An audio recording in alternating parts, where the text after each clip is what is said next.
Hey, so in the past, I've been like, I'm not gonna talk about, current topics. I don't really like to try to pull for clout or attention. I don't try to ride the trending topics. I mean, do we not already know that I don't have any sort of like elocution skills?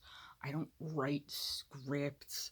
I decided that my YouTube channel was just gonna live in the OG YouTube style of like shit editing or none at all. And yeah, so why would I try to get into like trending just so people can tell me that my video quality is shit and I can, have to re explain this? But I had to speak up real quick today about the Turnabout Ranch situation, Danielle Bregoli. First off, I actually really like her. Yeah. Cash Me Outside, how about that? She was a little rebel. Yeah. Okay. I know how that is. I rolled my eyes at her, but then later, I saw a video where she was with like some young fans and she was trying not to swear, trying not to be foul mouthed, and telling the kids, like, don't try to emulate me, don't try to be me. It's not like some cool thing to be getting in trouble all the time and to be famous for basically, causing all this drama. So I like her for that. And the most recent video that she put out or whatever, I seen it through a Tozy. I love how her hair looks. It's so different.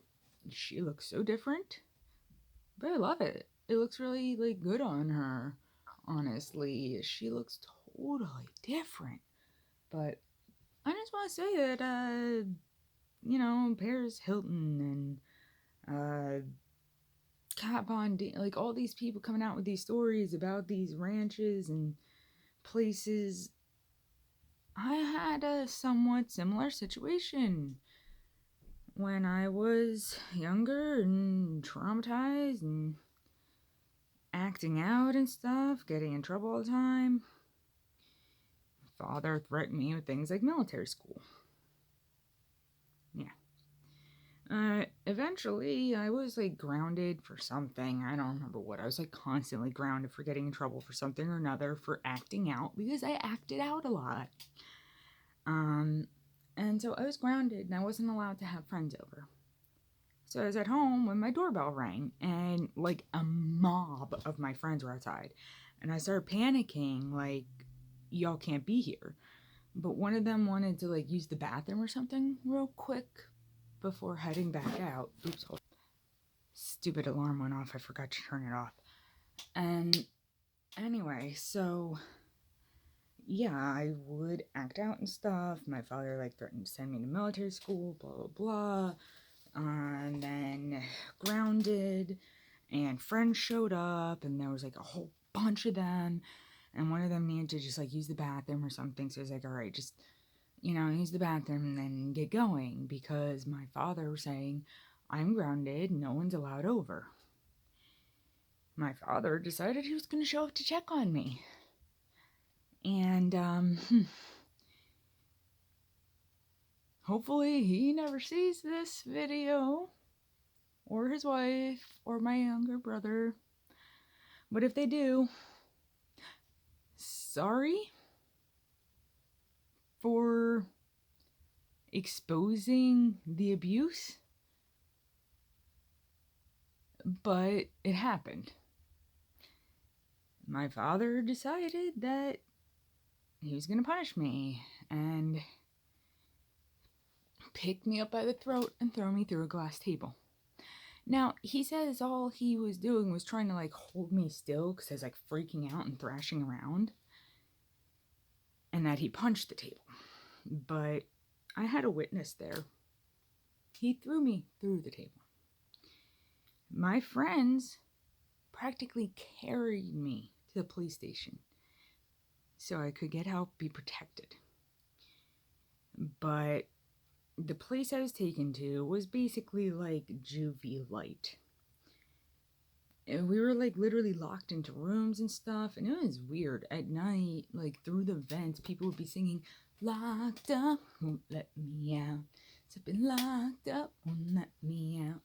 And it was weird because like these other people that I was there with, they were there for running away, doing drugs, and having sex at a young age, and I was there because I'd been abused. And I didn't understand why I was with these rough and tumble people that would make fun of me and harass me. And whenever I was sitting around crying because I was traumatized, they didn't understand. They were there for committing crimes and because they'd been on probation multiple times by like age 14.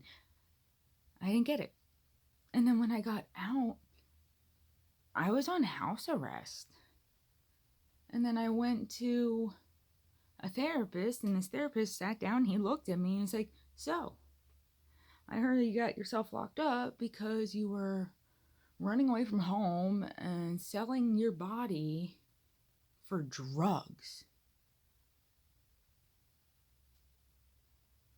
What the fuck?"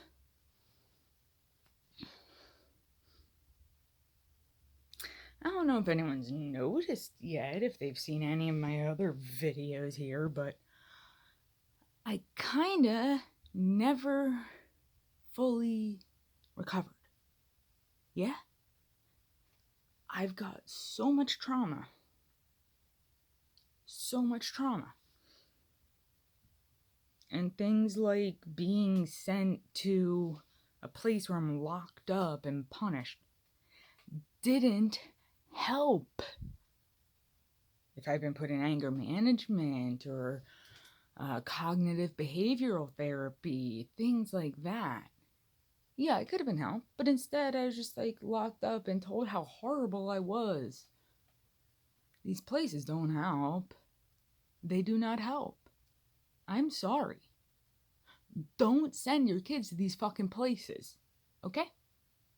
They do not help. I'm also pretty much anti-prison system in the US. It just traumatizes people further. It doesn't rehabilitate them. And I never want to go to another inpatient psychiatric facility here in New Jersey ever again. You know, I didn't know that there were different types of levels of security for psychiatric buildings. Like, I'm used to, if you need mental health assistance, they take your phone, they take like everything from you, and you're just like locked up. I didn't know it's not like that in other places. I'm used to psychiatric facilities literally being jail for crazy people. You lose your freedom, you lose your contact to the outside world. And I don't even understand how it's supposed to help. Like, I checked myself into these places in the past because I was so stressed and I couldn't cope with things. But while I was in there, they're like, "Well, you're not really that bad, you seem fine." Well, yeah, because when I'm in here, I don't have the stressors that I'm dealing with out there. In the real world, I've got stuff that I gotta deal with that stresses me out, but when I'm inpatient, that's all just gone. So you're not getting a proper evaluation of my problems and my needs. These places don't help. They really don't. Just get your kid a fucking therapist, okay? Get them a therapist. Get them things like cognitive behavioral therapy, dialectal behavioral therapy, learning for emotional regulation, conflict resolution, interpersonal communication, distress tolerance. These are skills that I am not even well formed with them at age 30 because my development in youth was so fucked up by trauma and not having the proper help that even though I've learned these as an adult, it's extremely difficult for me to even access these skills, let alone use them. My first thought anytime anything upsetting or traumatic starting to happen is, I should just die. I should just kill myself. And it's not that I actually want to. It's just that because of my trauma and my issues from such a young age, I'm considered, it's a passive suicidality. So there's no actual plan to kill yourself. You're not getting things together and preparing and writing a note. It's just because my life's been trauma for so long, my brain's just like, oh, bad thing happened, yeah, death. Death works. That's a logical explanation. I don't do it. But that's the solution my brain offers over and over and over and over, because it's trauma reshapes your mind. It changes how it functions. It rewires it. So even though I'm not actively suicidal, my brain just considers suicide to be an acceptable solution to any problem that could ever arise. It's pretty fucked up. Maybe if I'd had proper help, anger management and emotional help when I was a child, wouldn't be like this. Perhaps. So, stop sending kids to these places. They don't help. You don't heal trauma with more trauma. Okay? Take care of yourself. Love yourself. Take care of your kids. Love your kids. Respect therapists. Stop sending kids to these places. And have a good day, I hope. Bye-bye.